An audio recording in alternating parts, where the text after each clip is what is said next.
Hi guys, welcome back to our drone channel. You might notice something pretty strange. My Mini 5 Pro has no props. Why did I have to replace all of them? Well, you'll see in just a second.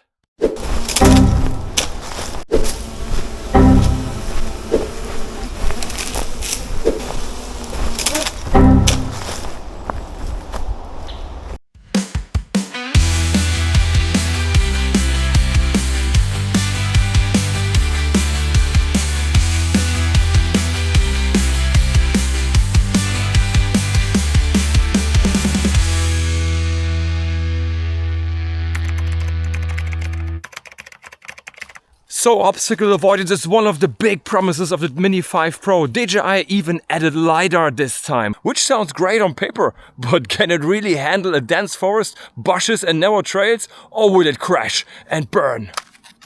So today I'm taking this drone on a brutal walking stress test, and by the end you'll exactly know why I had to put on a brand new set of props.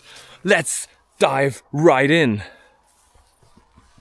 First of all, I set the sensors to bypass mode because the Mini 5 Pro should always be clever enough to find its own way.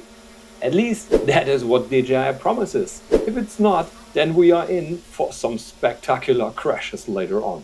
I decided to start things off slowly by walking along the edge where the open field meets the forest. There are not too many obstacles in this section, but it is a perfect warm-up to see how steady ActiveTrack actually looks onto me. And to be fair, there were no issues at all. The Mini 5 Pro kept me perfectly centered in the frame. It did not wobble, it did not drift. It felt almost like a loyal dog following its owner, only this one is floating in the air and costs more than a holiday trip. But let's be honest, this is the easy part. The real challenge begins the moment we leave the comfort of the open trail and step directly into the woods. That is the place where drones usually panic and where the real test for the Mini 5 Pro starts. Well, as I made my very first move into the forest, heading down a small slope, the situation immediately became much more difficult. A single bush was already enough to block the view between me and the drone, and in that moment the Mini 5 Pro completely lost track of me. I was pretty confused. ActiveTrack shut down entirely and I had to restart the function manually in order to continue. That is a serious warning sign right at the beginning. Let's rewind.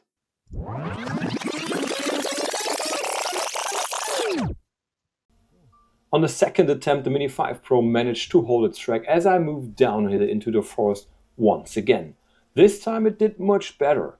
If you look closely, you can actually see how the drone tries to weave around the thicker branches, how it adjusts its height step by step, and how it works hard to keep me inside the frame. At this moment, I was honestly impressed because it looked as if the system had finally understood what it was supposed to do. This kind of terrain should in theory be the perfect playground for the new LiDAR system. It is exactly here that it should show its advantage compared to purely visual sensors. But clearly, even with LiDAR on board, the Mini 5 Pro is not invisible and still reaches its limits when things get truly chaotic. Well, unfortunately, that positive impression did not last very long. The deeper I went into the thick brush, the more the drone began to struggle. Small branches, thin twigs, obstacles everywhere, and eventually it simply could not keep up with me anymore. Once again, I had to stop and readjust the tracking manually before I could continue. And then came the first real failure of the day. The Mini 5 Pro clipped a couple of branches, made a very sharp propeller noise and dropped straight to the ground. It was not a spectacular explosion, but the sound alone was enough to make me wince. A quick check showed no real damage, so I powered it off, restarted it, and up it went again as if nothing had happened. It felt almost like a short nap for the drone, a quick rest on the forest floor, a deep breath, and ready for the next round of stress. Now this next part of the walk is what I like to call the killer path. It is dense, it is narrow, and there's almost no room to maneuver. If you were to design a nightmare for obstacle avoidance systems, this is pretty much what it would look like. Honestly, I expected the drone to give up the moment I stepped into it. But instead, and this is really surprising, look at how well it performed. The Mini 5 Pro followed me almost perfectly, carefully adjusting its speed, keeping a safe distance, and even dodging many of the branches that reached into the trail.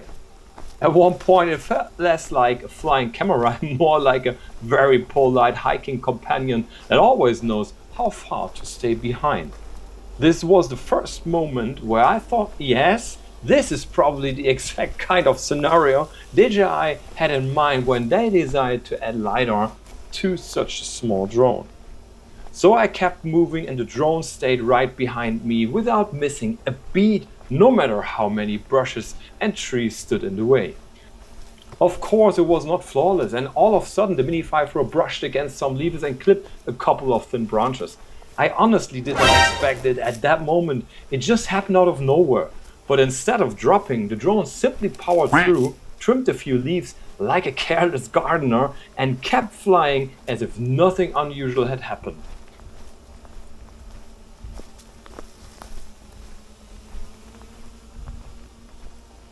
The branches formed almost a labyrinth, and yet the Mini 5 Pro managed to navigate through it with surprising confidence. Right after that crazy maze, we reached a different part of the forest where countless straight trees were standing very close to another. So I followed the narrow path that wound its way through like a snake, and this creates another huge challenge for the drone. Still, it handled the situation impressively well, moving through the dense columns of trees without giving up at any time.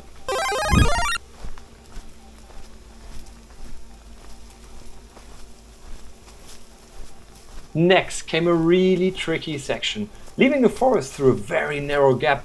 To be completely honest, I was almost certain that this would end in another crash. The exit was so tight that I could hardly see how the drone could possibly make it through. But to my surprise, it squeezed through cleanly without touching anything at all. It looked almost elegant, as if it wanted to prove me wrong. Right after this narrow exit, the path suddenly opened up and widened to about 2 meters. At first glance, it looked like the easiest part of the entire walk, but sometimes the places that look harmless are exactly where mistakes happen. And sure enough, the Mini 5 Pro suddenly veered into the bushes and went down for the second time. Well, the strange thing is that there was plenty of space on the path. For some reason, the drone simply misjudged the situation and decided to take the shortcut straight into the branches. After a short reboot, it was back in the air, ready to continue. Crash number 2 in the books, and another reminder that even with LiDAR, the Mini 5 Pro is not foolproof. Let us take a look at it from the action camera on my back. You can see the drone following me closely with tall bushes on the left and the forest on the right. It reacts instantly to every obstacle in its path and glides along without any hesitation. Switching to the screen recording, things look much calmer for a short while. The path here is slightly wider, there are no real obstacles, and the drone has no trouble keeping the focus locked on me. So from the drone's own perspective, the chase continues as the dirt path ends and the narrow asphalt road begins. Not much is happening here, so let us speed it up. The most noticeable change is the light. We move out of the shades of the forest and directly into the bright afternoon sun. Back to the action camera view as we step onto the garden. This is where it could have become complicated again. There are overhanging branches blocking the flight path from above, but the Mini 5 Pro avoids them without any issues. More trees follow with the white branches stretching across the path, yet the drone still managed to slip through perfectly. Looking at the sensors displayed, this section becomes even more interesting. I climb a natural staircase covered with plants with plenty of branches and leaves in the way and strong changes of light from shade to sun.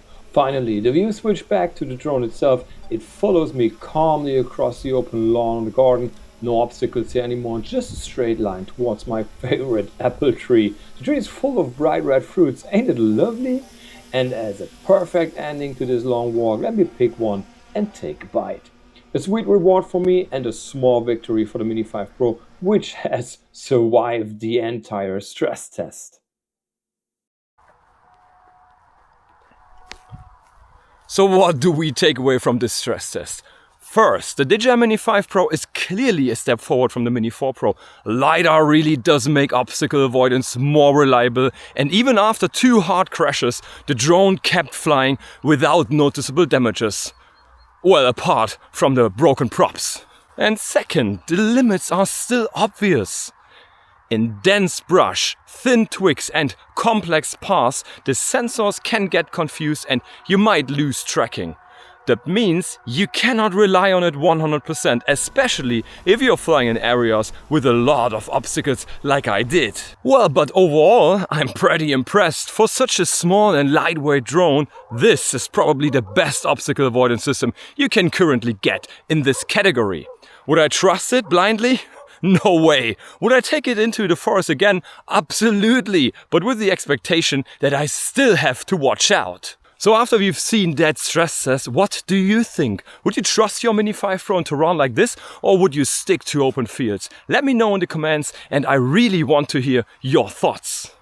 If you enjoyed this stress test, hit that like button, subscribe to the channel, and check out my full DJI Mini 5 Pro review right here. And now, switch off YouTube, grab your drone and go outside. Flying is way better than just watching me do it. See you in the next one. Have a good day. Bye bye.